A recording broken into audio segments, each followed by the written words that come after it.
Jaya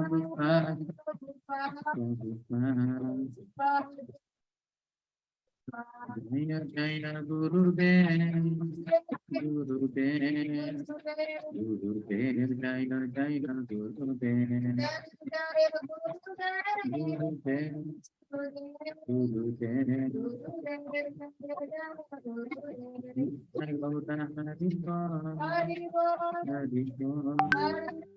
Hari Bol, Hari Bol,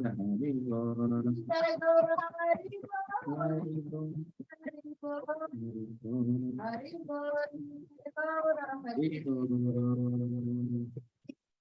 जय जय श्री राम गिरिराज चैतन्य महाप्रभु सर्वज्ञविनाश लक्ष्मी नरसिंह भगवान की भक्ति शिरोमणि भक्त प्रहलाद महाराज की पतित पावन श्री प्रभुपाद की जय गौ प्रेमानंद। हरे Krishna. Hare Krishna Prabhu. Thank you for wonderful Kirtan. Hare Krishna to all. Welcome to the session. Today is day 7 and we'll be learning about chapter 6, which is Dhyana Yoga. Here we'll learn about how one can do Dhyana Yoga to control his body and mind and other activities, and what all one can achieve by doing Dhyana Yoga. Along with this, many more things will be covered by Prabhuji. Hare Krishna Prabhuji. You can start. Yes, Prabhuji. He is stuck in here. Is this?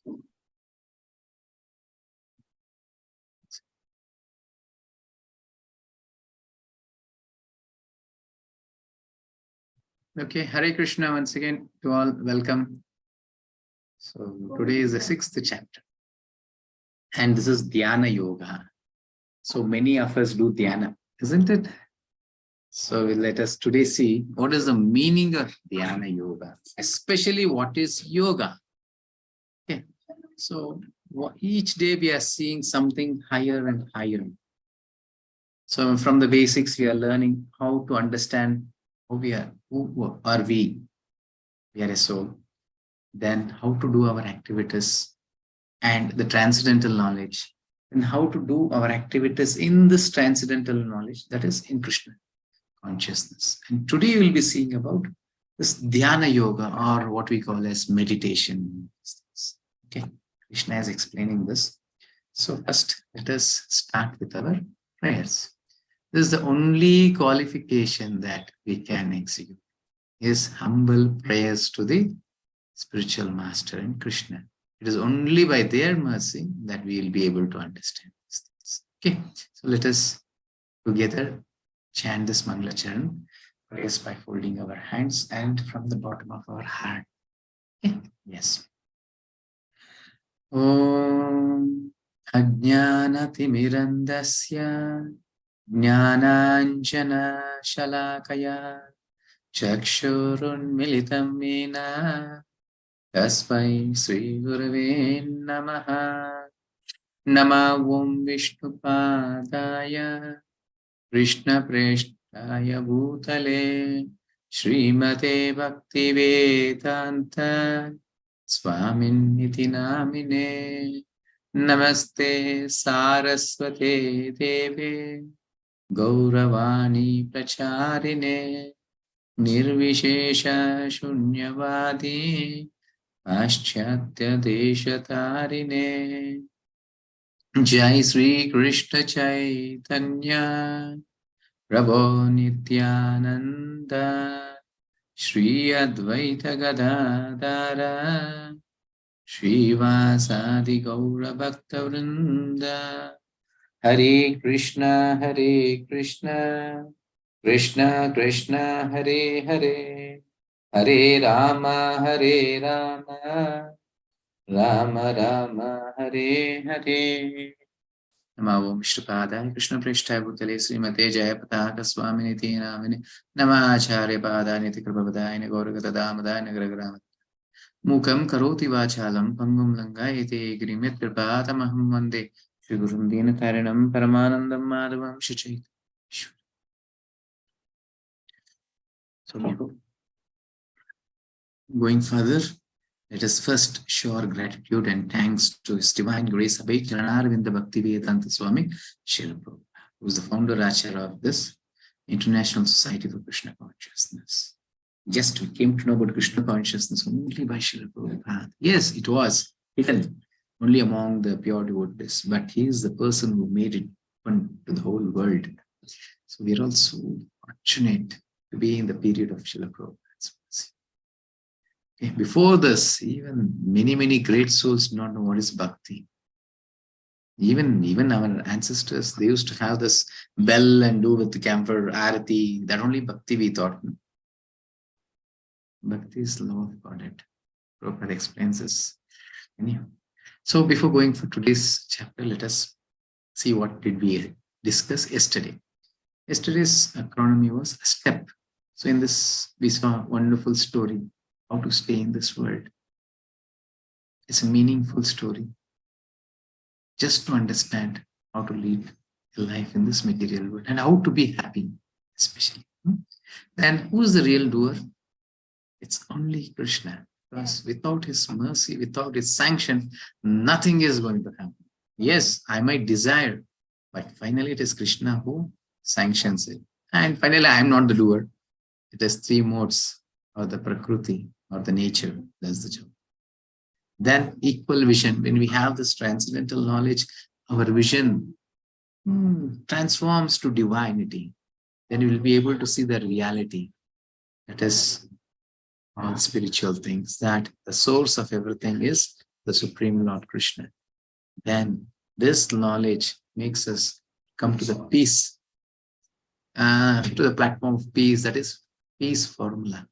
Bhuktaram Ignatapasam Sarvalokam Maheshwaram Sripudam Sarvabhutanam Nyatva Mam Shanti Mruchati. He is the only enjoyer. Once you understand this, then you start your constitutional push or our Swarupa by serving the Lord. Yasmin Tushte, Jagat Tushte. The whole universe gets pleased by our devotees. That's why you can see in previous days, the love towards the sadhus is great because just they're serving the Lord. So they'll be pleased to all the living entities because they are in the real brotherhood. Clear? Many things we understood in yesterday's chapter, and today, especially Dhyana Yoga. So today we will be knowing who is our enemy. Everyone are interested, I think, to know who is our enemy and our friend also. And it is the same person. Okay, then Ashtanga Yoga, the stages or the methods to do this Ashtanga Yoga, then success and failure, and finally Krishna concludes who is a real yogi. Now, who is our enemy and friend? So it is our mind. Not our neighbors or not our next nation person or somebody. No. It is our mind which is sitting within us. It can be the best friend or friends, and it can be the worst enemy. How is this possible? So how is this possible? How to make the mind friend and how to make the mind as enemy? It depends. So that's what we are going to learn in this chapter. So meanwhile, as usually, I'll start with a story. So today, I'll be saying the same similar story because of the mind.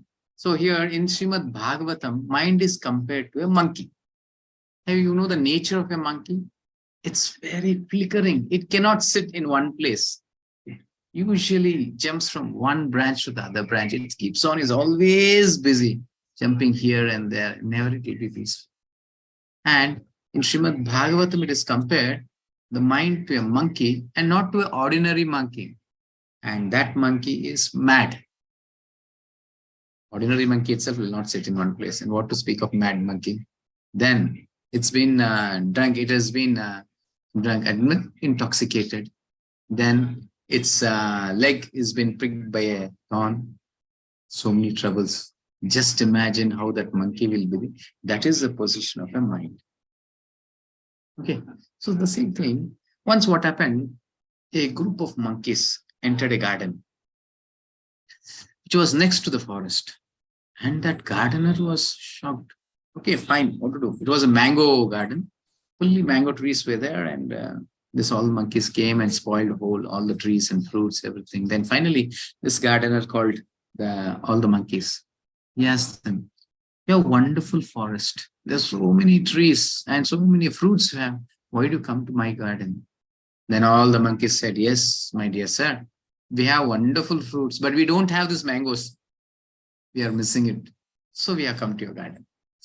Okay. You not feel anything wrong with it. Okay, fine. This year something, I'm not going to get any fruits. Fine. But one thing you can do. You all can take the seeds which are eaten, the fruits. You can take all the seeds, go to your forest, dig for 1 feet of mud, keep inside, close the mud, and every day you pour water. And one special instruction, you should protect this from some animals at hand. Oh, yes, yes, yes. All the monkeys, 1 seed, 2 seed, everything started carrying and went to the forest. And as it is, they followed the instructions of this gardener, went, digged, kept the seed, covered it. Daily, morning, evening, they used to pour some water. They're always very cautious. I waited for 1 year. Nothing came out of the seed. Actually, in 3 days or within 1 week, the seed starts sprouting. For 1 year, nothing happened. They came back once again after 1 year. Once again, they attacked this garden. And this person was really surprised. What happened? Once again, all the monkeys had come. He called all the monkeys. What happened? Then all the monkeys were very angry on him. You have cheated us. You made fool of us. Nothing came out of the seed. No plant has been sprouted. We did all the instructions as you told us. I said, no, that is how I have cultivated my garden. How this can happen? We know that you don't believe, so we have brought the seed also, you can see. So we just followed all your instructions. We went, we digged for 1 feet, kept the seed, we covered it. Every day, morning and night, we used to give water to the seed, and we were very cautiously always waiting. We gave a little bit extra caution also. Every day we used to see the seed, and once again we used to sow it. Heard? Attentively, you all heard this? Nobody is showing any reactions. What happened here?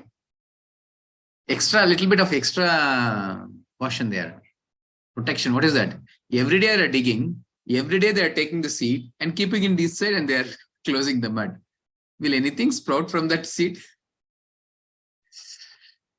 This is not monkey story. This is our story.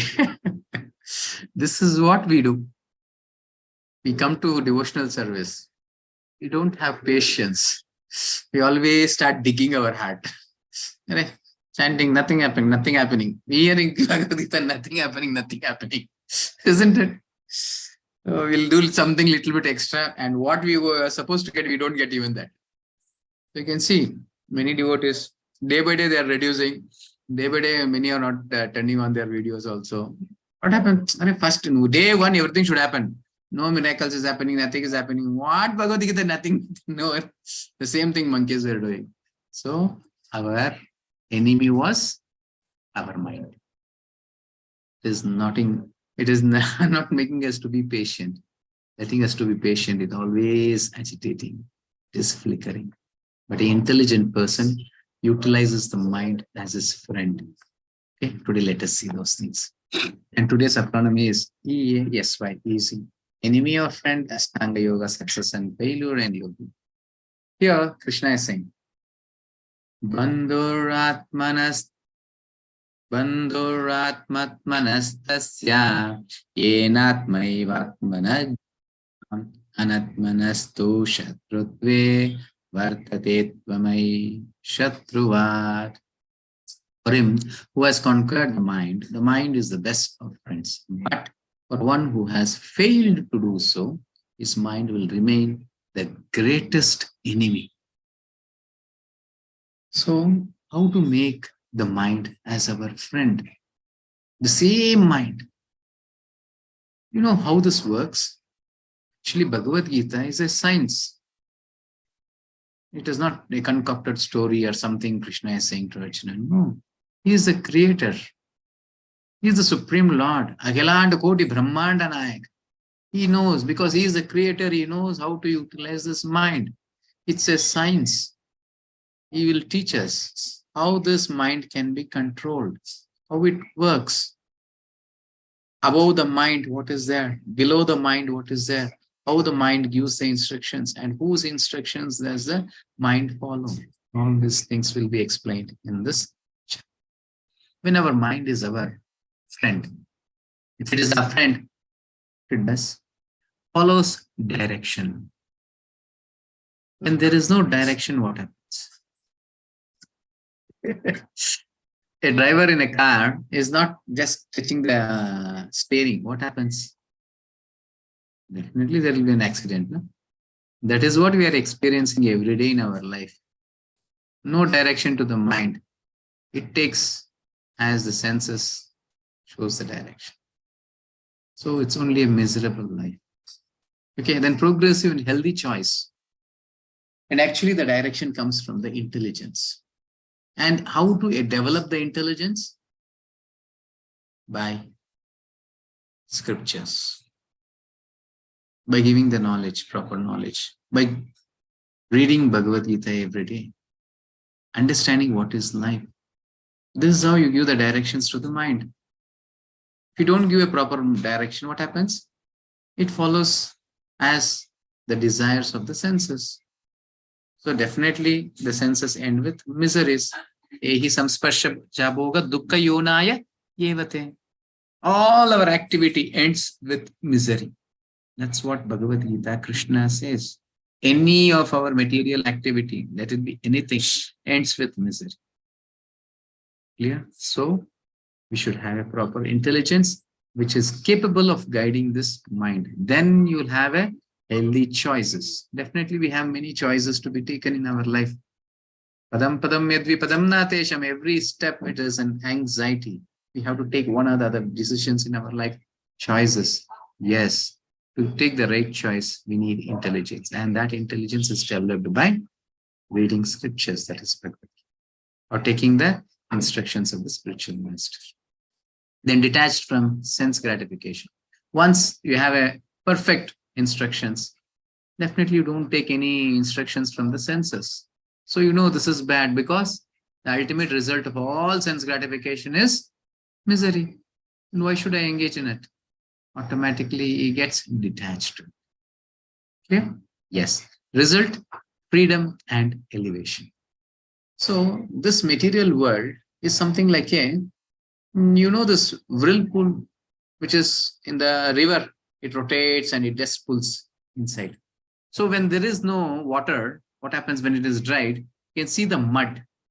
I don't know what they call it as. So mud, when we just by mistake, if we go and fall in that mud, it starts pulling us down. So what is the nature of that mud, You just stand still. Even for 3 days, 4 days, 1 week, you will be there. You try to shake your hands and legs. It starts pulling you inside. That is the nature of this material world. You do more and more activities in this material world, you get more and more degraded day by day. You don't engage more your senses. You don't engage more in this material world. You don't get degraded. Rather, you engage more in the Lord's service. You get elevated. Clear? It's very crystal clear. Only thing, you should have some patience, understand and implement in our life. Then definitely, our mind will be a beautiful friend of us. The best friend ever seen in our life. It gives such a beautiful, what you can say, choices, or it gives such a good decisions for us to make. Really, mind is our friend. Okay, now, when it is enemy, it happens. Follow sinful desires like lust, anger, greed, etc. As I was saying, it's something like a monkey. Even you are doing good things, but even you are in a good place, in a good atmosphere, even you have a good instructions, if your mind is enemy, definitely it guides you in a wrong direction. Simple story to understand this. Once there was an ashram, and in ashram every day morning there will be Bhagavata Parayana. And in those days it was true. Even in villages, they have this outside a stage with a big banyan tree and a neem tree, Have you seen this? What is the purpose of it? They call it as Ashwatthakatte. What is the purpose of it, In those days, they are not like us. They are not like donkeys like us, every day going working. No. They had landlords. They go and work for 3 months in a year. That is it. And as I was saying yesterday or someday, I was saying, nature takes care most of the work. They go sow a seed and come out. That's it. After that, rain will come, everything automatically happens. Once again, they'll go, they take the fruits and come back. That is their job. So me in this other time, what they used to do in the mornings, regularly there would be this Bhagavatam Parayana, evenings Ramayana or Mahabharata. That way, the stage was there and the whole village people used to gather there. And today, what is happening? Even today, many will gather. For what they go gather? To talk unnecessary things. To know what is happening in others' house. What is happening in whose life, what is happening. Unnecessary things and binding ourselves in this material. Okay, because our mind is enemy. Now, I was saying a story. There was an ashram. Every morning there was Bhagavatam. And one lady was a pregnant, 7 months pregnant lady. She came to the ashram because pregnancy, you should daily hear Bhagavatam. Then our child will be something like Prahlad Maharaj, Dhruva Maharaj, will be a great soul. Will be hearing from the stomach. So every day they will be doing this Parayan. So actually she has to cross a river and come. And the river was a little bit, something like 3 feet or something. She'll just walk in that and she'll come. On that day, it was a rainy season. The level of the river increased while returning back. After hearing Bhagavatam, she had some prasadam while going. So it was not able for her to go because it has come to 4 feet. It is coming nearly to her chest or neck something. She was not able to go. She tried her level best, was not able. Then she was waiting and somebody helped her. From the same ashram, 2 brahmacharis came. They had some work to go that side. So they were coming and she approached the first brahmachari. She asked, "Can you help me to cross this river?" And he said, "Don't come near. I'm a brahmachari. I'm not supposed to see any girl, not to speak to her, not to touch, where to help you to cross, because these are instructions of my spiritual master." He just chastised, something like chastised only. She left and he went away. Another brahmachari came. And the lady asked, "Can you help me to cross this river?" "Yes, mother, why not? I can help you." He just took her, lifted her, kept on his shoulder. He carried her, he dropped her, and just it was 2 minutes, small river. He crossed and he dropped her. He said, "Okay, mother, you can." So they both went. Then after that, both brahmacharis, they passed their way with a pin drop silence for more than 3 hours. Then the first brahmachari would not help the lady. He told, "You are a Guru Drohi. You are the offender of the spiritual master." Very clearly, spiritual master has instructed that brahmachari should never ever see the girls or touch them or speak to any ladies. Yes, brahmachari is very strict. Then the second brahmachari said, No. I am not the offender of the spiritual master. It is you who are the offender. He was shocked. How? How come? I exactly followed the instructions of the spiritual master. He said, "Yes, I carried her for 2 minutes, but we have passed the way for 3 hours. Still you are carrying her in your mind. First you drop her from your mind. You're just thinking how I carried her, where I touched her, how I touched her, what all those things you're just calculating for this 3 hours. You first drop her from your mind." So even the instructions of the spiritual master, it is based on the Deshakala Patra, time, place, circumstances. So actually, when the mind is our friend, it gives the perfect instructions. It gives the right choices to be taken. Or else it's of no use. Even the instructions becomes useless. We don't know where to apply what. So we need the intelligence and we need the mercy of the Lord also. Okay, then irritated, agitated, and misguided. Rest all you could understand. Then attached to sense gratification. Always behind the sense gratification. So many senses. How many senses do we have? 5 senses. The tongue, nose, eye, ears, and our skin. All these 5 senses. Always very eager to satisfy its desires. A person who is attached to the senses always wants to gratify because he is not having any other choice than this, because there is no proper direction or instruction from the intelligence. Result, entanglement, degradation. As I was saying, degrading day by day into this full of death, full of material world. Okay. Then you can see this. This is what the chant explains to you. This chariot. So this is Krishna, Arjuna, and the chariot. The chariot has been compared to the body,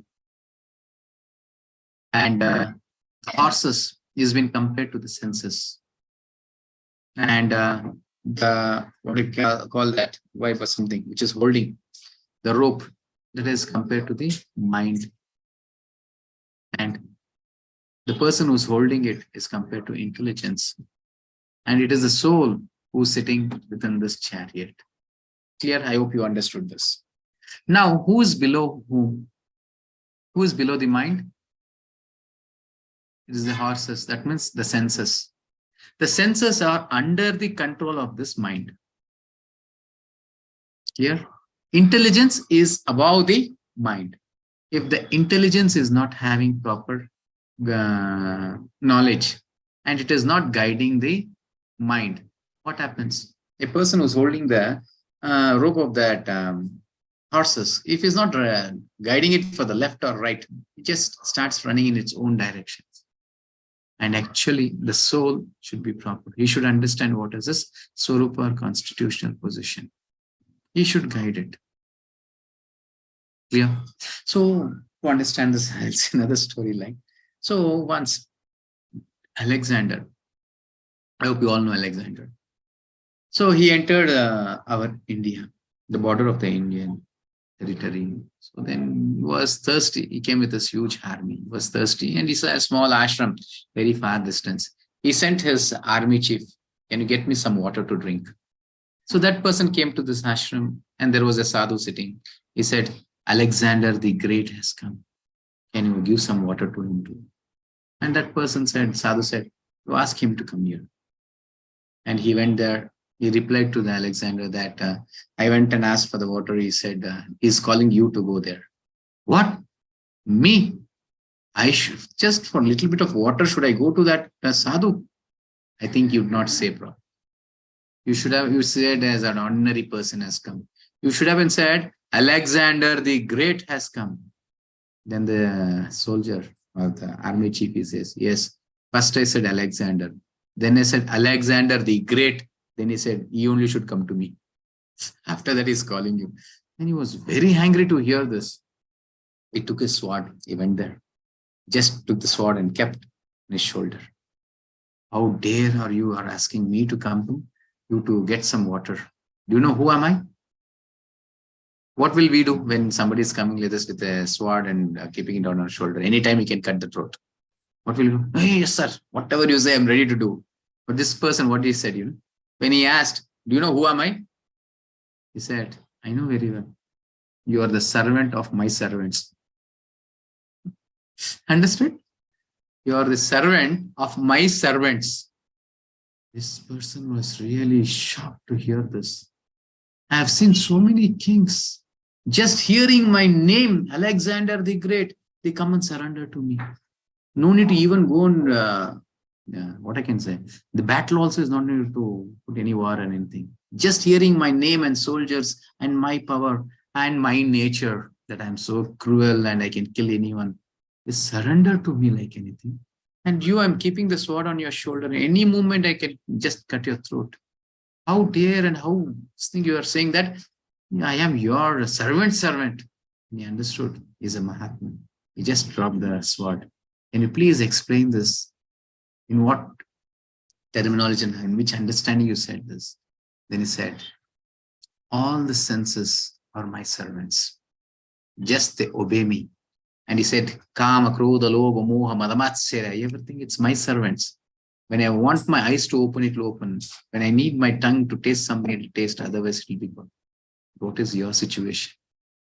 However, your senses is making to play, you're playing accordingly. You're just dancing on the instructions of your senses. All the senses are my servants. And my servant is you, because you are the servant of the senses. Understood?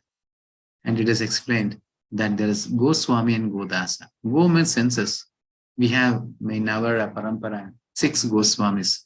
Rupa Goswami, Sanatana Goswami, Rupa Goswami, Rupa, Raghunatha Dasa Goswami, Raghunatha Bhatta Goswami, Gopala Bhatta Goswami, 6 Goswamis. Great, great souls, Mahatmas.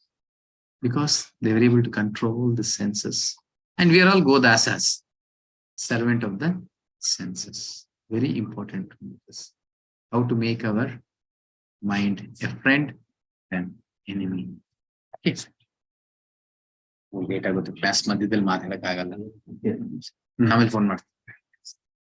Now, the next topic is Ashtanga Yoga. This is the stages in yoga. So before this, we should understand what is yoga.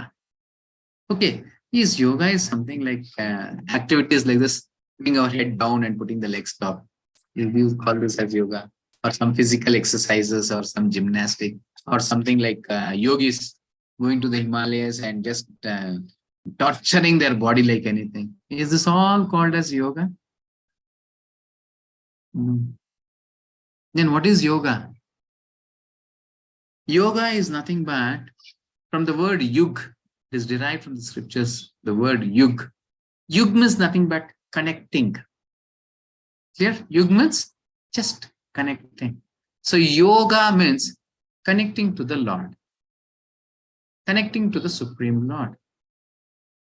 We call as karma yoga. What is karma yoga? Karma means activities. Through activities, connecting to the Lord. Karmanyeva adhikaraste ma paleshu kadachana ma karma phalaheturbur mate sangostu karmani. Connecting. Then jnana yoga. Developing the jnana, developing our intelligence by reading this Bhagavatam, Bhagavad Gita, all the scriptures, everything, connecting to the Lord. Then Dhyana yoga. This is the process of Dhyana yoga. So where we do all this, I'll come to the topic later. Yama, Niyama, Hasana, Pranayama, Pratyahara, Dharana, Dhyana, Samadhi. Then it is Bhakti yoga. It's nothing but connecting with all other means. Connecting to the Lord is called as yoga. But today what is happening? How many new yogas are coming? See here. Yoga for tennis play. Yoga for pregnancy. Yoga for ladies, yoga for gents, yoga for office boys, yoga for so many things. Yoga in house. And for blood pressure also yoga. And funny things, nowadays there is yoga for cats and dogs also. You know that in America there's a special session for cat. There's a yoga. Many will carry their cat. They'll go, what is this? They're going for yoga class for whom? For the cat. How foolish is this? And many will be thinking, shouldn't we do morning exercises and this and so on? Who said you shouldn't do? To have a healthy body, you should do all this. But naming this as yoga is foolishness, Yoga cannot be these exercises. Just doing exercises, you cannot claim. Yes, you can do the exercises to keep us fit, healthy. Fine. But yoga is connecting to the Lord. I'll explain further how this has been connected. You can see here this. Yama, Niyama, Hasana, Pranayama, Pratyahara, Dharana, Dhyana, Samadhi. What is Yama? External discipline. Niyama. Yama means just simple understanding, do's, what all to be done. And Niyama means what not to be done. You can see another chat actually. Yeah. And you can note the verses also if you need. You can just take more references by reading yourself. So here do's. Yama means what should we do, and Niyama means what we should not do. These are the basic things we have to learn. Then Hasana. Definitely this has not been instructed for this Kali Yuga especially. And actually you can see in further, Arjuna also says, Arey Baba, this is very difficult, we cannot do Krishna. He himself cannot do, can we do that? No way. So sitting posture, it is said that it takes 12 years. How many? 12 years to practice how to sit. It is said as Muktasana. All our bodily 9 holes is being just completely, that is called Hasana. Anyhow, in the 8th chapter, I'll explain more about this. And then Pranayama. Pranayama is breathing. Breathing means don't think we do no Pranayama, we do in the name of yoga. No. What is Pranayama? Pranayama, the Panchavayus, there are 5 Vayus within us. The Panchavayus, through the help of the Panchavayus, it's very subtle within our body. The yogi takes the chakra from the Kundalini chakra, he elevates it to the Ajna chakra. That is pranayama. Now, I hope this 30 minutes we have spent in this class, have anyone experienced, now I'm breathing, it's inhaling, now it's exhaling. Are you experiencing something? And actually, this is gross level of breathing. Gross level of breathing itself, you are not able to recognize. What to speak of the internal air? That is the power of a yogi. Pranayama means he's just controlling the internal breath, internal air, that is pranavayu. That vayu is making, through that help of vayu, is making the chakras to elevate to the Agnya chakra from the Kundalini chakra. Then it's pratyahara. Pratyahara completely covering all the senses, not allowing. Without his permission, ears, it will not hear. You go and make a big sound, take a drum and do big sound. He will not hear. Without his permission, even if he opens his eyes, nothing he'll be able to see. No senses gets agitated. This pratyahara, level of pratyahara. I hope you all will be thinking, is it really possible? This is yoga. Not just sitting somewhere and doing pranayama, doing some exercise, all can be yoga. Then it is dharana. What is dharana? Dharana, they say controlling the mind. That is actually dharana means inviting the Lord to the heart. Dharana, inviting Paramatma within our heart, putting a simhasana, putting a big seat to him and welcoming him to the heart. Because he is able to see Paramatma within his heart. Then he starts doing dhyana, meditate on that Paramatma. Then he goes to the trance, that is samadhi. Actually, it is said, bhakti starts from samadhi. And now we are doing bhakti. That means we are already become a yogi, you think? Actually, we are sadhana bhaktas. We are just practicing. Actually, from there, the real bhakti starts. Whereas trance, you are completely in the platform of the Lord. You just always meditate on the Lord. You cannot even just, how could I say this? I'll just give an example for this to understand better. Have you seen some mothers? When they have infant child, for example, 1 month child or 2 month child, something, they have their household work also. They'll feed the mother, feed the child, make the child to sleep, make the child to sleep. Then they'll have their cooking work, they'll go 2 minutes once, 5 minutes once. Once in 5-10 minutes, they'll be coming. They'll be watching the child. They'll go wash the clothes. They'll come and watch the child. Isn't it? The same way, a pure devotee, whatever the activities he's doing, once in 2-3 minutes, he'll be meditating the Lord. Krishna, he'll be meditating his pastimes. He'll be meditating this. Whenever he gets some time, he starts chanting. This is pure. Here. Actually, bhakti is more superior. There's no words to explain. But as possible, I'm giving this material examples and making you understand. Then, can anyone do yoga? Everyone can do yoga? No way. Unagitated mind. You should have an unagitated mind. How the mind? You can see this cat. What has happened here? There's milk next to the cat. In that, there's so many sense gratification things surrounded to us. And you should close your eyes. You shouldn't see that. What happens? Even if you don't see that, mind will be running. Oh, somebody has come. While chanting, you should say, I don't know how we all chant. Sometimes we close our eyes and we chant. We don't want to open our eyes. If you open them eyes, the mind is getting disturbed. Even then, mind will be watching. Somebody is walking. We'll start imagine, oh, this person is going, that person is coming. Isn't it? In that way, the whole world is always sense gratifying. There's so many things for us to gratify, but we are not unagitated. It is agitated mind we have. So it's very difficult to do yoga. Then no material desires. You shouldn't have any material desires. So see how different it is to bhakti and to yoga. Here, what are we doing? We're offering everything to the Lord. We are engaging in the Lord's service. Nothing has been stopped here. We are engaging more and more, but we are doing it in the Lord's service. Then complete celibacy. And celibacy is more important for a yogi. Actually, all the men, they get the real strength by celibacy. And all the women get their strength by chastity. And today we don't have that. You know, Sati Savitri, she stopped even the movement of the earth. Movement of the sun was stopped because the power of our chastity. And a male having the celibacy, you know about the Shringi in Ramayana, I should say. The whole nation was cursed by Brahmanas, and by celibacy, just he entered that place, it was free from the curse of the Brahmana. Brahman is such a great curse, you know, and that was cleared. That is the power of celibacy.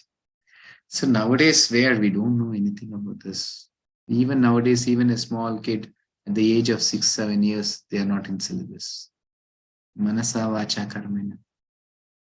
So mind and our words and activity should be pure. So today we see any movie. Why to go to movies? You see anything outside. Our world also is completely with lusty desires. Our posters, our this thing, everything. Okay, then lamp in windless place. Nowadays, growing in spirituality is becoming very difficult because of this, what you call as modernized civilization. It's only what I can say, animalistic civilization, not modern civilization. Just leading a life of animal, we call that as modern. No restrictions for the senses. Okay, lamp in windless place and regulated habits. Habits to be regulated. Clear?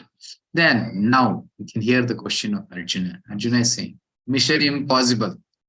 Arjuna vacha yoyam yogastvaya prokta samyena madhusudana etasyaham na pashyami chanchala vastitam stiram. Arjuna said, oh Madhusudana, the system of yoga which you have summarized appears impractical and unendurable to me, for the mind is restless and unsteady.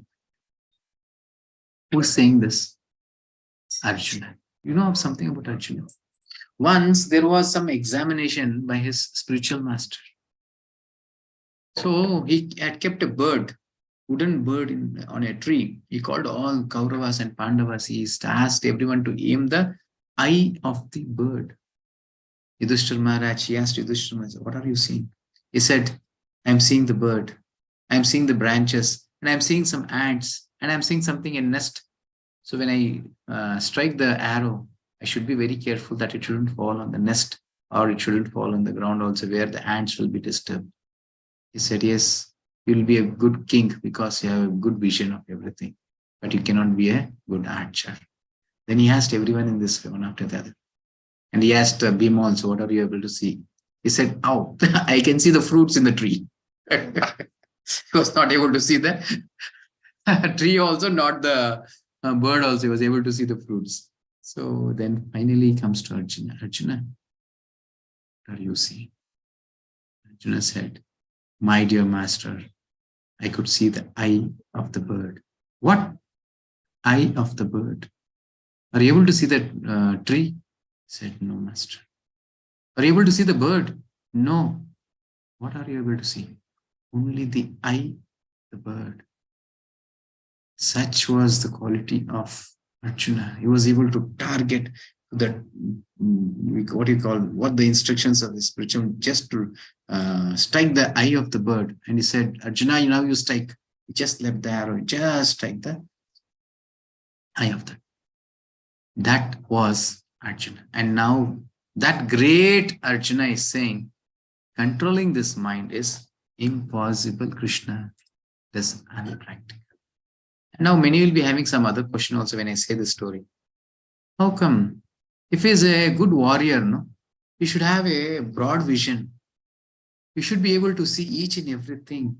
If he's just targeting the eye of the bird, if somebody else is targeting or fighting again on the other side, what will happen?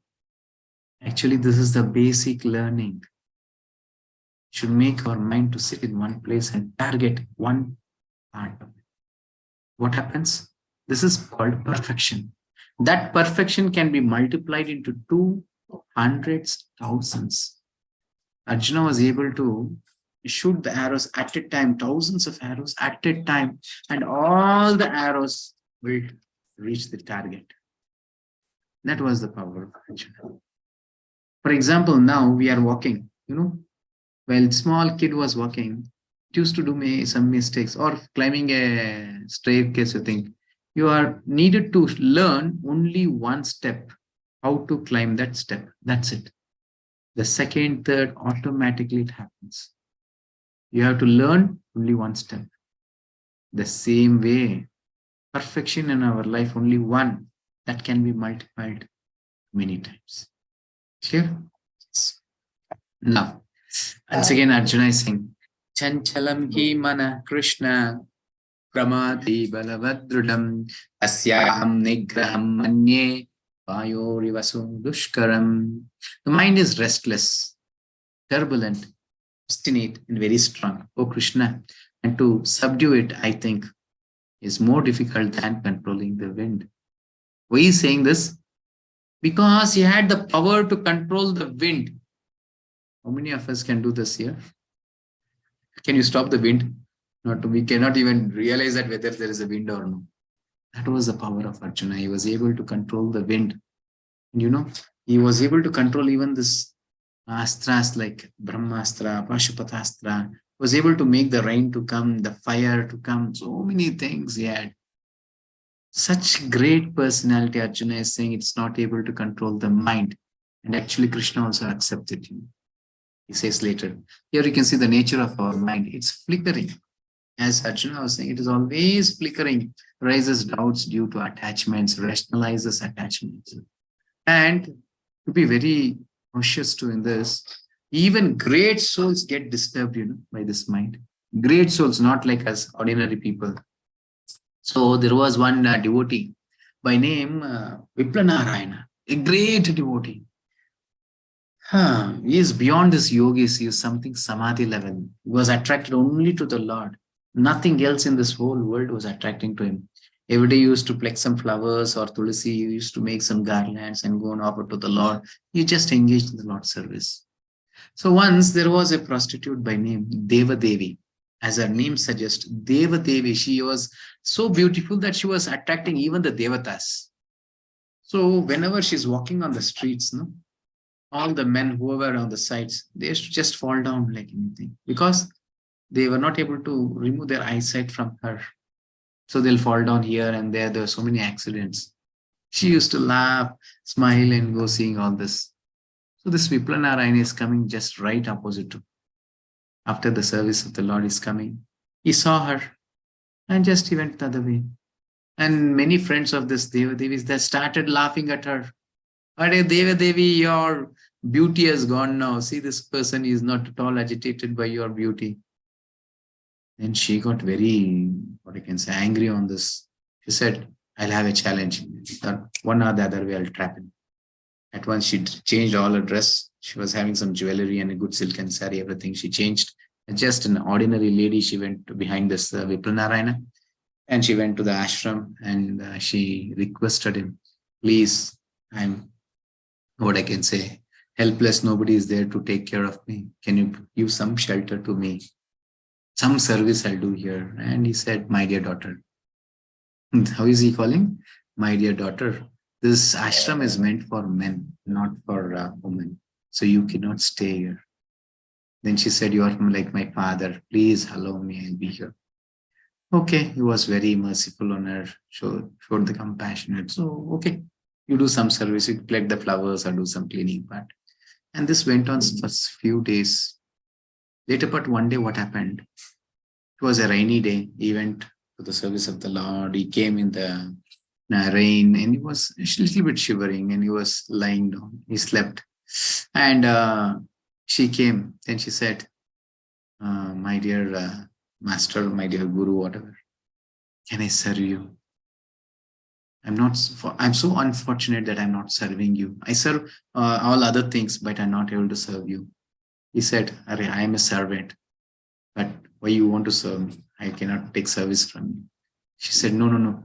From morning to night, you keep on serving. Please let me do some service. Only thing, I'll massage your legs. And he also was tired. He said, okay. Actually, she was a prostitute. Just imagine giving a man the body to a prostitute hand, what will happen? She knows how to tap, where to tap, what to do. Just she massaged the legs. He got attracted to her. So much so that even for a single second, he was not able to, as others I was explaining, the same way he was not able to lift his eyes and seeing her. At once, she stopped massaging. She went, changed her dress with all jewelry. She decorated herself and came and stood near before him. Seeing her, he asked, "Who are you? Such a beautiful lady. Who are you?" She said, "I am Deva Devi, who was serving in your ashram. Actually, I had a bet with my friends." She showed to her friends, "See that how he's been trapped now in my system." She left. But this person is so much attracted, he went behind her. Deva Devi, he was saying, went to her house. She did not allow him. She just closed the door. And this person left the service of the Lord, everything. You are just tapping the door day and night. Deva Devi. On that day, there was a Pallaki service where Lord and Goddess of Fortune, Lakshmi Devi, and the Lord came out in that Pallaki. Lakshmi Devi saw this and she requested the Lord, "My dear Lord, see your wonderful devotee, how is he standing there? Why can't you help him?" Then the Lord said, "Okay, let me help." He went with a golden bowl, which they served to the Lord, the prasadam. He took that golden bowl, went to Deva Devi, and he said, "I am the servant of Vipranarayana, and I have brought this golden bowl. You take this and allow my master to come in." She's a prostitute. Whoever gives anything, valuable things like gold or money, she allows. And she collected that and she allowed Vipranarayana. Vipranarayana was so happy. "Hurry, how come?" So Deva Devi is showing mercy on me. So he entered inside. Meanwhile, what happened? This message has gone everywhere that this golden bowl of missed out. And this message went to the king. He called his pujaris. He said, "Tomorrow morning, if you don't surrender this golden bowl, you'll be arrested. You have a time for this till this morning." And they came in a very anxiety mood, searching here and there. And this friends of Deva Devi, they had a relation with that pujari, something. So they went and they said, "Oh, golden bowl. Some servant of Viplanarayana came and gave to Deva Devi. Who is it?" So this message was sent to king and the king came. So they arrested Deva Devi and this Viplanarayana. Finally, Deva Devi trapped even the king also. They had some good relationship. So he left free. He allowed Deva Devi to go, but he arrested Viplanarayana because he has been stolen this golden bowl. On that day night, Lord came in the dream of that king. He said, "My dear king, it is not Viplanarayana. It is me, myself. I took the golden bowl to help my, what I can say, devotee Viplanarayana went and gave to Deva Devi. Just after this dream broke, he just ran in the middle of the night. He hurried to this Viplanarayana, caught hold of his feet. "My dear sir, what a great devotee are you. The Lord himself is coming to Deva Deva's house to give this golden bowl. Please forgive me." He released him. And this person, Viplanarayana, "Oh, what kind of an abominable person am I? I made the Lord to come to an abominable place like a prostitute's house because of my mistake." He understood, started crying. So he asked forgiveness with the Lord and he went for the service of the Lord. So why I said the story? Even a person who's beyond this material things also, the mind very easily gets trapped. So we should be very cautious. This flickering mind, anytime anything can happen. You can see the stories of Vishwamitra, who was trapped to Menika, and Saubari Muni. Even seeing the fishes, he was bewildered. So great soul who, that Saubari Muni, he went within the water to do meditation. But seeing two fishes union, he came. And then he got married. So this mind is very, very turbulent and it is very flickering. Then obstinate and strong, clings on to attachment, cannot get thoughts out. Turbulent, breaks down all walls, does not ask permission.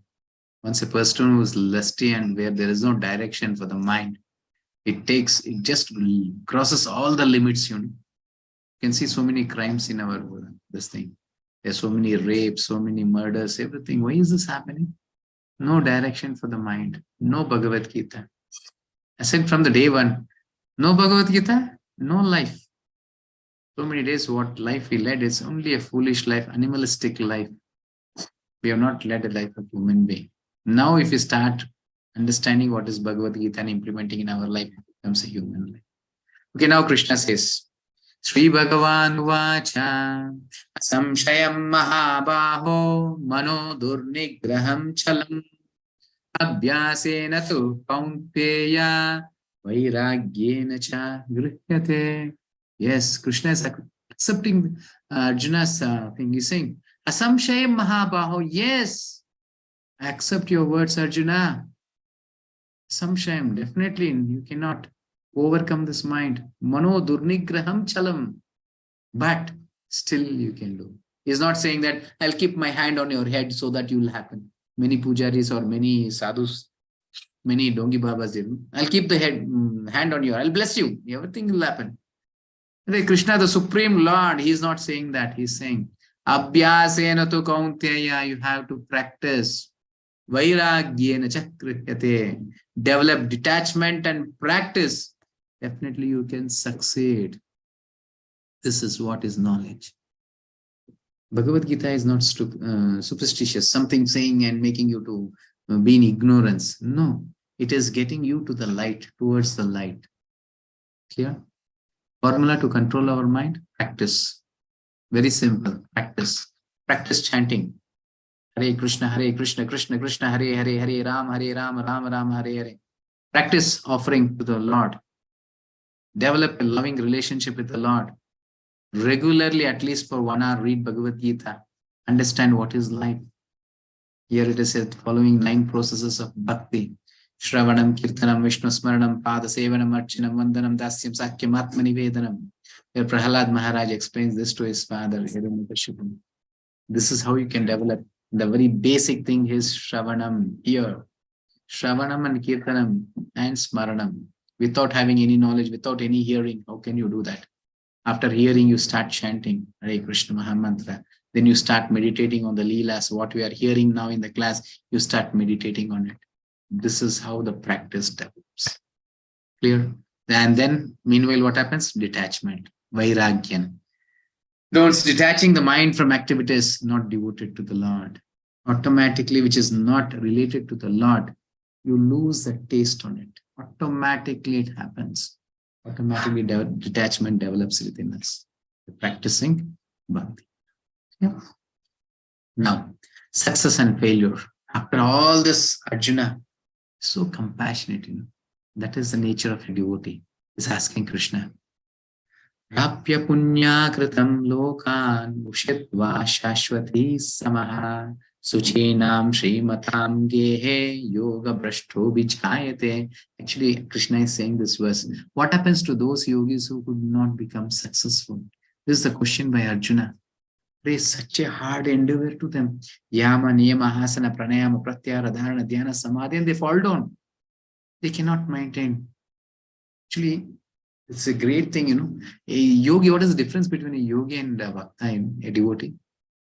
As I was giving the example of crossing the road, the same example I'll give you, where the child is going with the father, crossing the road. What is the difference between this crossing the road of a yogi and a devotee? Actually, yogi is a person who catch hold of the Lord's hand. The child who catches the hands of the father. But devotee is a child who gives the hand to the father. What is the difference? Not much difference.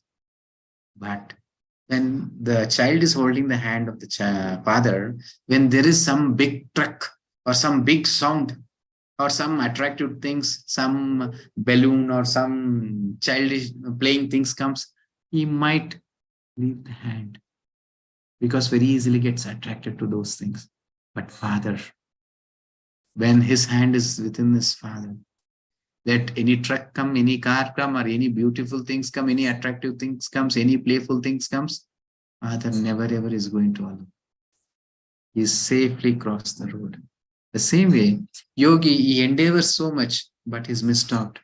Sometimes, I'll say this all in the 8th chapter, where from the Agnya Chakra, he, through this Brahmarandra, he breaks and he takes his soul to the Vaikuntha planets. And it should be in a perfect timing. It should be in Shukla Paksha, not in Krishna Paksha. It should be in Shukla Paksha. And it should be the morning time, not in the night. And so many things are there, instructions in this. And it should be Uttarayana, not Dakshinayana. If he's missed out, that's it, gone. In that way, so this yogi, many times he misses out. And because he gets the siddhis also, anima, lagima, mahima, so many siddhis start coming when he is at the stage of pranayama, pratyahara, where he can walk on the water. He can just sit on the rays of the sun and go to the sun planet. As you know, Vishwamitra, he was able to create a universe also. He was able to create a planet. Then he had a power to create a universe also. That is the power of a yogi. But never he can become a devotee, He will fall down. That's what Arjuna is asking, what will happen to them. Now Krishna is saying, the unsuccessful yogi, after many, many years of enjoyment on the planets of the pious living entities, he is born into a family of righteous people or into a family of rich aristocracy. He takes a birth in a very rich family who has little bit done this yoga, or a person who's come near to this. He will take the birth in a pure devotee's house, in a Brahmana's house, where everything is favorable to execute the devotional service. From the child, the parents are developing him in such a way to become the devotees of the Lord. They are showing the real path. They are showing their constitutional position of a living entity. The great souls, whoever takes birth in some good family, actually they are the yogis. Even the rich people who take birth in rich families, they are the yogis. But now what is happening? Because of lack of knowledge, lack of guidance, they don't engage in it properly. Then yogi, who is best? Krishna is saying, tapasvi bhyo diko yogi, jnani bhyo dikaha, karmi bhyaschadiko yogi, tasmad yogi bhavarjuna. Yogi is greater than the ascetic, greater than the empiristic, and greater than the fruitive worker. Therefore, O Arjuna, in all circumstances, be a yogi. So, yoga means not just becoming austerity, something not eating for so many days, or sitting in the water, or standing in the fire. No. Or not like developing the knowledge, or becoming detached. No, not all this. Yoga is better than all this, because the next step to yoga after yogi is bhakta. Comes to the ultimate platform. And you can see the yoga ladder. It is karma yoga, jnana yoga, dhyana yoga, then bhakti yoga. All other yogas are progression towards the ultimate destination, bhakti yoga. So definitely dhyana yoga is good. Why? It is just a step before this bhakti. If he comes for the level of samadhi, he starts this. So definitely it is good. But we cannot do this in this yoga, because our mind cannot be unagitated. It is always seeing so many unwanted things. We get agitated very easily. And Arjuna himself is saying that. So sitting postures you cannot learn, or this pranayama, pratyahara, so many things. The easiest process is just sit, chant Hare Krishna Mahamantra, and be happy. That is it. Simple life. Simple life, high thinking. That's what Prabhupada says. Only by being simple thinking, you can have the high thinking. Yeah. Now, finally, Krishna says here, Yoginam api sarvesham madgatena antaratmana shraddhavan bhajate yomam same yuktatamu mataha. And all the yogis, the one with great faith, who always abides in me, thinks of me within himself, and renders transcendental loving service to me. He is the most intimately united with me in yoga, and he is the highest of all. That is my opinion, Arjuna. Arjuna, the greatest of all yogis is my devotee. Yoginam api sarvesham madgatena antaratmana, who is always meditating on me and serving me. This personality is on the photos, in the picture. They are the greatest of the all yogis. Just utilizing all their each and every knowledge, each and every time, each and every minute in the Lord's service. Krishna says in Bhagavad Gita, In 15.15, Vedescha sarvaram eva vedya vedanta krut veda vitteva chaham. The essence of all Vedas is to understand Krishna. It's very simple. I'll say a small story to understand. I'll just end with the story. You know this Alvars in this parampara was Ramanujacharya's parampara. So one great Alvar was there. So this personality, in the very young age, they joined him to the Gurukula. He was not able to read anything. He was not so intelligent. So Nammalvar. Then finally they said, this person he is not able to read this Vedas, everything, they'll send him. And what happens in the young age itself, he starts serving the Lord. So dedicatedly, wonderfully, beautifully started serving the Lord so intimately. Every day he used to do some malas, go wash the temple, clean the place, so many things, all the menial services he was doing. And this way, he just grown up to a youth boy also now. Now, once in that kingdom, there was a king. He had a competition to all the devotees like. So he made one thing. What is that? He kept one golden bag in the air, standing in the air. Nothing has been tied. He said, whoever says the essence of all the Vedas, this golden coined bag drops into their hand. Hearing this from all the other kingdoms, everyone came to this kingdom. And they were all big Vedantis, Chaturvedi, Divedi, Trivedi, everyone were there. And such great scholars they were. Everyone started saying the essence of the Vedas, everything. Nothing was happening. Nothing came down, nothing. And the king also was now bewildered. What is this? What is happening? Such great scholarly persons also were saying nothing. Krishna is not reciprocating anyone. Even this king also became a little bit fed up. Why did I do this competition? Nothing, no result is coming. Then the next day, Lord came in the dream of this Nammalvar. He said that, my dear devotee, you go and say the essence of the Vedas. This person, me, what will I say? I don't know what is Vedas only. Why will I say? He will not say. Then he is the same Lord. Next day, he went to the dream of king. He said, you invite this Nammalvar. He will say the essence of the Vedas. And that day also, king himself invited, he did not come. And finally, Lord said to him, whatever you say, that will be the essence of Vedas. You go. Then next day, he decorated himself, took some books or something, well dressed, and he started going to say this.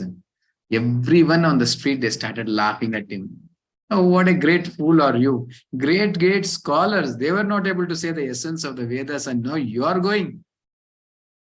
He went near there. He just prayed to the Lord and he said, what I've experienced in my life, I think this is the essence of the Vedas.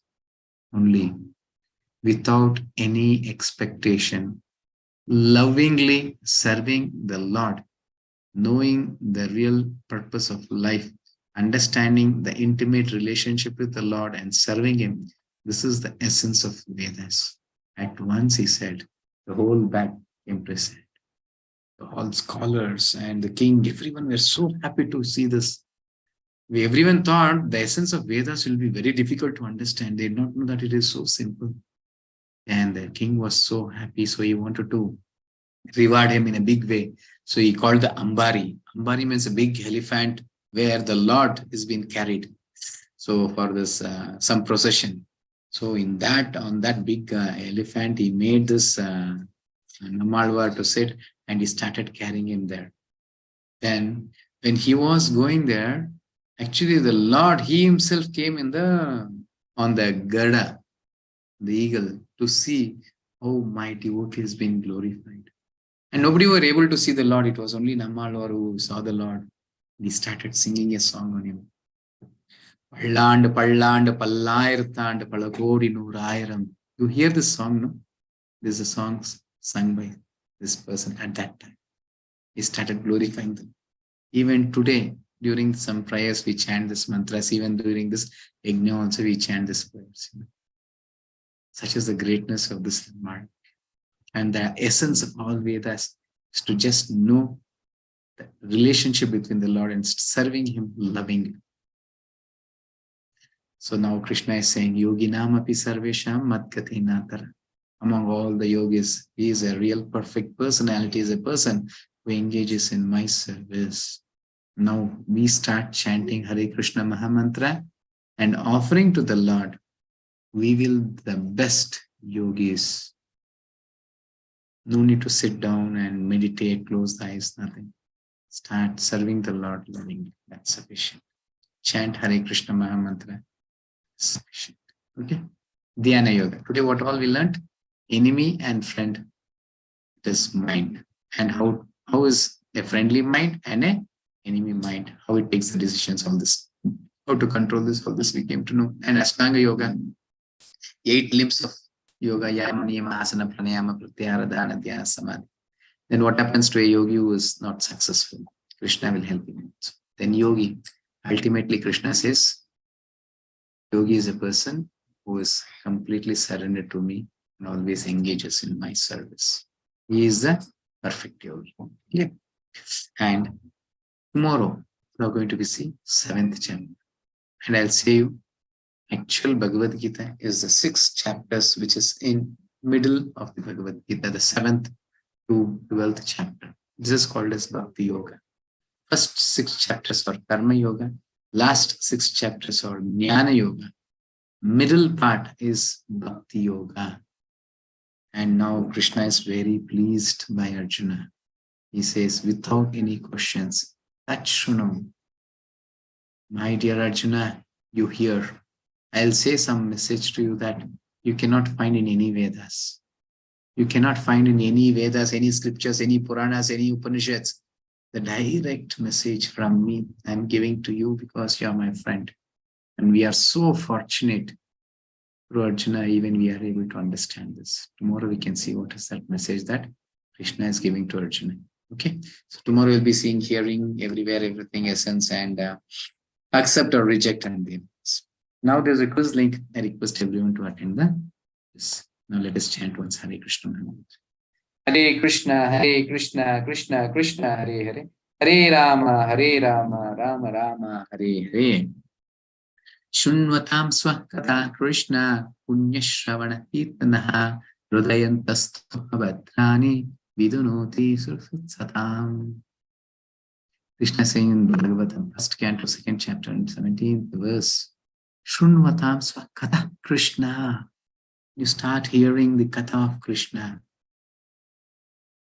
Punya Shravana Kirtana. Just the Shravanam creates the auspiciousness in our life.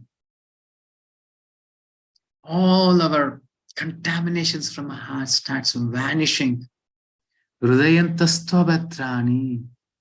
What all the contaminations we have in our heart, Kama, Krodha, Lobha, Moha, Madamatsara, starts cleansing. Vidunoti suhrut satam. This is sufficient for us to become virtuous.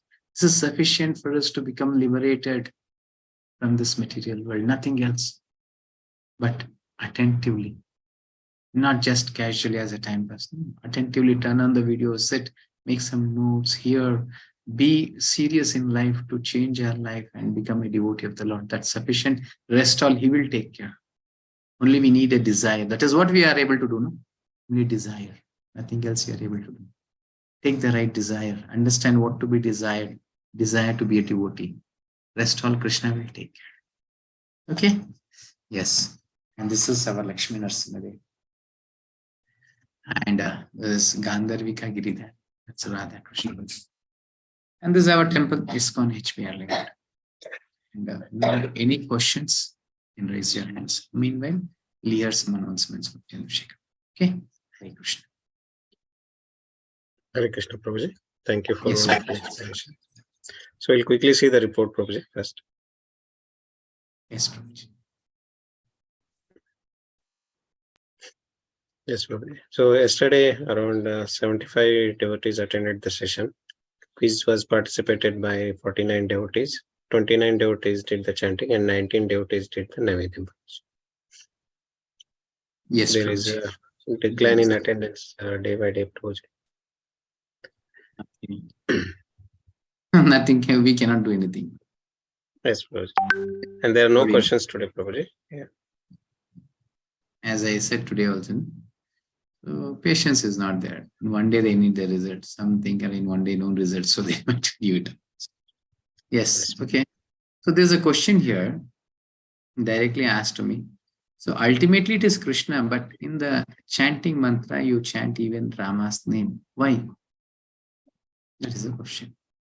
So I said in the day one, I think, I don't know whether I have said this or not. So it is Narada Muni who goes to Brahma. He asks Brahma, Lord Brahma, that this Kali Yuga products, Mand Sumandavati, they are very, can say, less lifespan, they are quarrelsome, they are unintelligent, they cannot take any decisions, they are very degraded. How are you going to help them? Please let them know what is the real purpose of life, how to get liberated from this Kali Yuga, from this material world. Then Brahma says, Harer Nama, Harer Nama, Harer Nama, Kevalam, Kalau Nasteva, Nasteva, Nasteva, Gatiranyata. There is no other alternative, there is no other way, there is no other way, only chanting Harinam. Then there are millions of Harinam. No, Narada Muni asks, first of all, their lifespan is very less and they are unintelligent. So nowhere they'll be able to read everything and understand which mantra to chant. Once again, they have a quarreling. I think they start quarreling. This name is greater, that name is greater. Please, why can't you suggest? Then finally it is Brahma. He suggests this thing. Hare Krishna, Krishna Krishna, Hare Hare, Hare Rama, Rama Rama, Hare Hare. Then finally he says, Iti Shodashakanam Nam Kali Kalmashanashanam Nataro Parataro Upaya Sarva Vedeshu Drishyati. Iti Shodashakanam Nam, this 16 syllables Maha Mantra. What is Hare Krishna Maha Mantra? Iti Shodashakanam Nam Kali Kalmasha Nashanam. This Kali Yuga's Kalmasha contamination. Kali Kalmasha Nashanam. Nataro Parataro Upaya. There is no other way. There is no other. Nataro Parataro Upaya. Sarva Vedeshu Drishyati. Even you search all the Vedas, you cannot find a better name than this Maha Mantra. Clear? Yes, Krishna is ultimate. But for this Yuga, Kali Yuga, this is the mantra is ultimate. Here, actually, who is Rama? Rama is the expansion of, and don't think, sorry, okay, whatever you understand, it's fine. You come to the next levels, you'll understand more depth in it. Now, whatever you think, it's right. Okay. You can think Rama as a however you need. You can say as plenty avatars in that Rama and Krishna, in that all the way also you can understand. Fine. See, that is not never matters. The very first thing for the kid, small kid, we need the kid to come to the school. Whether he is reading ABCD, never bothered. Whether he is reading 1 to 2, no botheration. Want to play? I myself will give the ball. You play, at least we come to the school. Isn't it? The same way, because we are all very neophyte. So only thing, chant Hare Krishna. That is sufficient. You'll get qualified to understand everything in your life. This is the only qualification we need. Build some relation with the Lord. Chant Hare Krishna. Get purified. That is sufficient. Okay. Hare Krishna. Yes, Santosh Prabhu, you can ask a question. Hare Krishna Prabhuji, Dandavat Pranam. Hare Krishna, Dandavat Prabhuji. Prabhuji, a few questions I'm having. One is, we know that Aditi Devi, she had all the devatas as her son. One of the devatas is Vishnu. Is this Vishnu different than that? We get to learn that Vishnu is one of the avatars of Krishna? Or how to understand this? Yes, Prabhuji.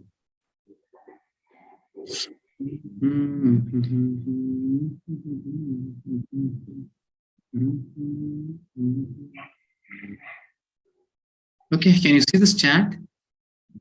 Yes, Prabhuji. Yes. So this is called as Goloka chat, Prabhu. So how to understand Vishnu? Who is Vishnu? Beyond that, I take some time to make you to understand all this. So who is Vishnu? First we should understand who is Vishnu. So how many Vishnu is, there's no difference between Krishna and Vishnu. Okay. Where is this?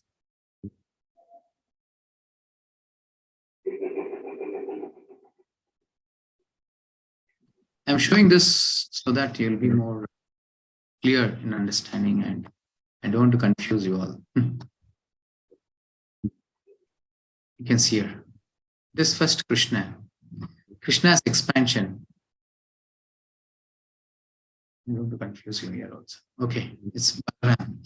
Then from Balaram's expansion is Chaturvyuha, as I was saying, Vasudeva, Sankarshana, and his expansion, Lord Narayana. And all this Narayana, many other avatars, innumerable Vaikuntha lokas are there, and everywhere Narayana is there. And his expansion is Chaturvyuha. And from there, Chaturvyuha, there is Sankarshana, Mahavishnu comes. And he is Purusha avatars. He is the first Vishnu, Mahavishnu. See that Mahavishnu here. Yes, this is Mahavishnu. So he is the first person who enters this material world. And when he exhales from the pores of his body, all the universes emanate. You can see this universes, innumerable universes. And one universe is our universe, which is the smallest among all the universes. And as I said, when there is no Lord, it is lifeless. Then the same Mahavishnu expands himself to Garbhodaya Kashaya Vishnu. See this Vishnu? He was lying on the Garbhada ocean. And from his navel, a lotus flower sprouts. And in that lotus, Brahma is the first living entity of this universe. He's been created. And their second creation starts through Brahma. He's been instructed, or he's been empowered or enlightened to create the universe. He starts creating. And all the other creation is done by the Lord. All the planets, 14 planets, all created by the Lord. Here, and even after Brahma's creation, it is lifeless. And this Garbhodaya Kashaya Vishnu expands himself to Kshirodaya Kashaya, and he enters each and every atom. And that Kshirodaya Kashaya Vishnu is known as Paramatma. Clear? He is having another place here. His eternal place within this universe is Shirasagara, Shweta Dvipa, you say. Or you know the Shirasagara, there is a milk ocean. You see some movies, everything they show. No? This is the place, Shweta Dvipa. Yeah. And you see this avatars, all this Rama Avatara, Kurma Avatara, Vamana Avatara, Narsimha Avatara, everything expansion of this Kshirodaya Kashaya Vishnu. Yeah. So now you should understand there is no difference between this Kshirodaya Kashaya Vishnu and Krishna. And many times we say Krishna is Paramatma. Yes, Krishna is Paramatma. Because there is no difference between Krishna and all the Vishnu Tattvas, because it is the expansions. So the real understanding is Vishnu is the expansion of Krishna. Krishna is not the avatar of Kshirodaya Kashaya Vishnu. You enter this material world, he takes the shelter of his parents like Devaki and Vasudeva. That doesn't mean before the birth is being given by Devaki, there was no Krishna. No, he's the ultimate Lord. He needs some source or something to show to all us. So this is my mother and father. Others will say, hey, he's without father, he's without mother, something like that. So to show that. Clear? That way, Vishnu is also comes for the material world. For us, visibility is only Vishnu is the Lord. We think Krishna is what you can say, avatar as one among all the avatars. And we say 10 avatars, no? There are innumerable avatars. Srimad Bhagavatam speaks about 22 avatars. And they finally, Sukadeva Goswami says how the Vedas The ocean is innumerable. The same way the avatars of the Lord is innumerable. You cannot just count, you cannot even explain everything. You just explain some 22 of the rest. That's it. Goswami, to make us simplified, he gives his 10 avatars. If somebody will ask, you are great. How great? He is a great. How much great? The fool, you can understand. Okay, for a small kid, he's having 100 rupees. Oh, he's having 100 rupees. Such a great man. Because he cannot understand some crores, some billions, millions. He cannot understand. He's having 100 because he'll having 1 rupee for this chocolate. He can buy you 100 chocolates. He's having 100 rupees. Such a great person. The same. Jayadeva Goswami is giving 10 avatars. Then you'll think, oh, Lord is very great. 10 avatars are coming from him. The small kids, neophytes, to explain this, acharyas are making it simplified. Vedas cannot even just touch the Vedas. You cannot even imagine Vedas also. So the acharyas, day after day, we are getting degraded. So the acharyas are coming down and down, making it simplified. Srila Prabhupada has come to the bottom of the earth. He says, my dear Prabhupada, nothing you do. Catch this chanting bit and chant Hare Krishna. Rest all I'll take care. I'll pray to the Lord so that you all will be saved from this material. Acharyas are coming more below. It is not that we are elevating. So they are coming so that we feel, oh, Bhakti is very simple. They are making simplified for us. Okay. I hope now you understood. Yes. Second query was with regards to the... What was your question? But you said something Vishnu, so I gave a full picture of Vishnu so that you can understand. Yes. What's the next question, Prabhu? This was with regards to the Archa Puja that we do, Archa Vigraha Puja that we do. So it should be the exact procedure. Like, suppose if I have to bathe the Archa Vigraha with water. So what exactly the procedure should be followed? Because yesterday we discussed that the puja should not be done in any manner. It is not fruitful. You already have deities. Yes, Prabhuji. You have deities? I have demigods, not Krishna's deity. Krishna's Archa Vigraha I don't have at home. Okay. What deities you have? Whom you have in your house? I have Ganapati, Lakshmi, Durga Devi, Annapurna. Sorry, and Krishna also I have. Small Krishna, baby Krishna I have. Fine. Okay, fine. Already you have means you can worship as you are already doing, or some whatever the rules and regulations you have to worship them, you can do it. When you come to the next levels, clarified, Prabhu. Now, already see, that's why I don't disturb anyone's life here. Already engaged, you are going in a process, you go, Prabhu. Not a problem. Is already doing something in their life. This Krishna conscious should be only addition to them. No replacements.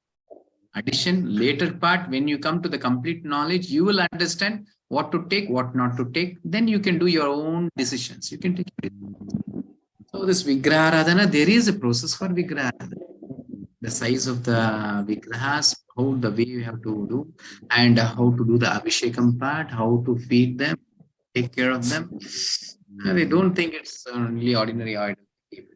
Especially when we keep in house also, they don't come. Only when they are given by spiritual masters, they come. Because the word spiritual master, they reside in our house. That is called as Archa Vigraha. Actually, some name also. The Vigrahas. Actually, when the spiritual master gives, he gives the name. For Nithai, for Jagannath Baladevi, he gives their own name. As we say here, Gandharvika Giridhari. That with their innumerable names. So many names depend on our mood, who we serve them in that way. Already you are doing some process, you continue with it. Meanwhile, you start this Hare Krishna Mahamantra. My query was, the procedure which I am doing may be wrong, may be right. I don't know whether it is right or wrong. That's what, Prabhu. What are you doing from till yesterday? What you are doing? The same thing you can. Nothing to be worried. Lord is merciful, Prabhu. Never. Don't try to learn the knowledge now itself. First, let us have the relationship. You grow, no? You start developing the knowledge and then you don't do it. You will be angry on us. Rather, no, don't learn. You start devotional service. I use this example always. A small kid. So when father gets some sweets, a small kid playfully will come without washing his hands, anything. He takes the sweet and goes to feed the father. What he says? He very lovingly shows affection. He shows everyone, see my son, he's first coming and feeding me. He's never bothered whether he's clean or how he is. But if he is grown up, the same boy, if he comes without washing his hands, he comes, takes the sweet and feeds, he starts chastising him. Hurry, fool, don't just wash the hands and come in. Isn't it? The same way, without having proper knowledge, somehow or other you worship, God also will be pleased. Once you come to the platform, you are growing up in your this thing, knowledge. You have to take the rules and regulations, follow the scriptures, then you have to do. Okay, now for the time being, you just chant Hare Krishna Mahamantra. The Lord, He Himself knows how to take service from you. He will give the guidance accordingly. Okay. Yes. Thank you. Yes. Thank you. Hare Krishna. Okay, thank you. So I thank everyone for joining today's session. So let us chant once Hare Krishna Mahamantra and wind up. Hare Krishna, Krishna Krishna, Hare Hare, Hare Rama, Rama Rama, Hare Hare. Thank you to all. So I'll give the option to unmute. So you can unmute and say once Hare Krishna and leave the session. Hare Krishna Prabhu. Hare Krishna Prabhu. Hare Krishna Prabhuji. Hare Krishna Prabhu. Hare Krishna. Hare Krishna Prabhu. Hare Krishna Prabhu. Hare Krishna Prabhu. Hare Krishna Prabhuji. Hare Krishna Prabhu. Ishwarappa Prabhu, Hare Krishna. Hare Krishna Prabhu. Hare Krishna Prabhu. Hare Krishna Prabhu. Hare Krishna Prabhuji. Class. Hare Krishna Class. Prabhu. Hare Krishna. Hare Krishna.